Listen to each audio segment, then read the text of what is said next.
அப்போ நீங்கள் பயிற்சியில் கூடியிருக்கும்போது நீங்கள் உங்களுடைய கருத்துக்களை தெரிவிங்க. உங்களுக்கு இருக்கக்கூடிய ஆர்வத்தையும் பயிற்சி முயற்சியும் பொறுத்து நான் வாரத்துக்கு 1 நாளோ 2 நாளோ உங்களுடைய சந்தேகங்களை நிவர்த்தி பண்ணிக்கிறேன். உங்களுடைய ஆர்வத்தை பொறுத்து எப்படின்னு அருணகிரிநாதரை சும்மா இருந்தார் முருகக்கடவுள்.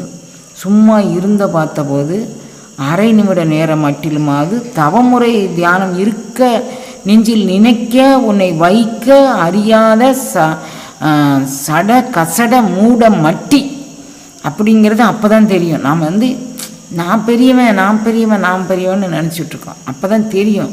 அப்போ இந்த முத்திரைகள் பண்ணும்போது தான் நம்ம மனம் எங்கே ஓடுகின்றது, எங்கே நிறுத்த வேண்டும், நம்மளுடைய சிந்தனைகளை எங்கே பதிவு பண்ண வேண்டும் அப்படின்னு தெரியும்.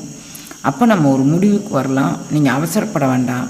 நம்ம அடைய வேண்டிய கோல் மிக உன்னதமான கோலை நோக்கி நம்ம போகிறோம். நம்ம இலக்கு மிக பெருசு.